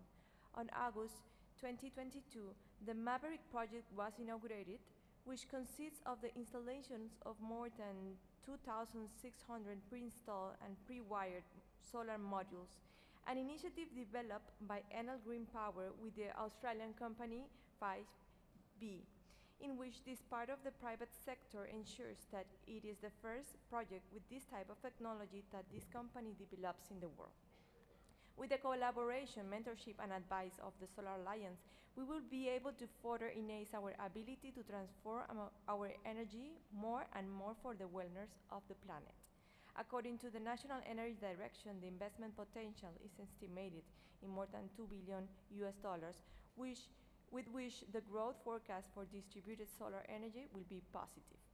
Panama is known as a country whose conservation area is almost as large as the country itself. So consequently, this means we are a carbon negative country. But even though Panama has obtained this status, it still means that we, as a country, must strive to maintain our constant implementation of ways to improve the use of energy as a priority to preserve this privileged and gifted land, which, by being carbon negative, is a gift from us to the world. Thank you. Thank you very much, Panama. If the message from the United Arab Emirates is available, can you please have that, please? Your Excellencies, dear colleagues, ladies and gentlemen, it's a pleasure to address you from the United Arab Emirates. I thank the governments of India and France for their outstanding leadership by continuously driving the work of the International Solar Alliance to higher standards, and extend my appreciation to the host country, India, for the excellent organization of this assembly. I also congratulate the Director General, Dr. A.J. Mathur, and the Secretariat for all their efforts over the last year to implement the work program and initiate new partnerships. During COP26 in Glasgow, the UK launched the Breakthrough Agenda that was joined by 47 countries. Last month, under the lead of IRENA and the International Energy Agency, The Breakthrough Agenda published its first report for 5 sectors: energy, hydrogen, road transport, steel, and agriculture. The underlying outcome of the study was clear. Only with increased efforts to promote international cooperation, knowledge exchange, and alignment in our technology advancement and deployment approaches, we will be able to accelerate our climate change mitigation and adaptation efforts to keep global warming within 1.5 degrees Celsius compared to pre-industrial levels. The International Solar Alliance is a prime example of how such a productive cooperation can benefit all members. We are pleased to see that the membership of the Alliance is growing year by year, and its objectives are manifested by projects on the ground. Friends, last year, shortly before the 4th General Assembly of the International Solar Alliance, the UAE kicked off its Net Zero by 2050 strategic initiative, and we are currently developing the optimal pathway to achieve our goal while ensuring socio-economic prosperity. Despite all the crises the world is going through, the UAE views climate change as one of the most serious threats to the future of our people and planet. We remain firmly committed to stepping up our climate change resilience and adaptation efforts. We will do this by ensuring that the right mix of policymaking, investments, and stakeholder engagement drives the rollout of the initiative. In line with our strategy, just a few weeks ago, we announced our updated second NDC that increases our economy-wide emission reduction target from 23.5% to now 31% in 2030. This demonstrates our strong commitment and is in response to the Glasgow Climate Pact call at COP26. Based on the emission profile of the UAE today and the technology we have available, we see the highest potential in the electricity generation sector, which is projected to account for 68% of the entire emission reduction. Renewable energy, particularly solar power, plays a fundamental part in implementing our net zero initiative. This is already reflected in our existing and ongoing projects across the UAE. We currently have solar PV projects with a combined capacity of more than 2.8 gigawatts operational, and 5.7 gigawatts are either under construction or planned. To put that into perspective, our installed capacity in 2011 was a mere 13 megawatts, and in 2015 it barely exceeded 100 megawatts. And currently, we are on track to reach 14 gigawatts of installed clean energy, including 5.6 gigawatts in nuclear power and around 9 gigawatts in renewables by 2030. Ladies and gentlemen, the energy transition is undergoing a shift to a new paradigm. We don't have all the answers to the challenges yet, but with the support and knowledge exchange that international partnerships bring, we will be able to find the solutions we need. Global platforms, such as the International Solar Alliance, as well as COP27, that will take place next month in Sharm el-Sheikh, followed by COP28, which we will host in the UAE, play an important role in fast-tracking the transition. We intend to deliver a productive, solution-oriented, and inclusive COP with high youth engagement that builds a strong economic case for climate action and mobilizes countries to boost the scale and pace of their efforts to address climate change. You and your governments are, of course, invited to actively shape our future. Renewable energy, and in particular solar energy, has the highest potential to be a fundamental and practical part of the solution. In this regard, we encourage the International Solar Alliance to strengthen its partnership with IRENA, which is headquartered in the UAE. Because only if we work together, we can overcome the obstacles and limitations to the growth of renewable energy worldwide. And in closing, I would like to reaffirm the UAE's commitment to achieving the objectives of the International Solar Alliance. Thank you very much. Thank you. That brings us to the end of the interventions.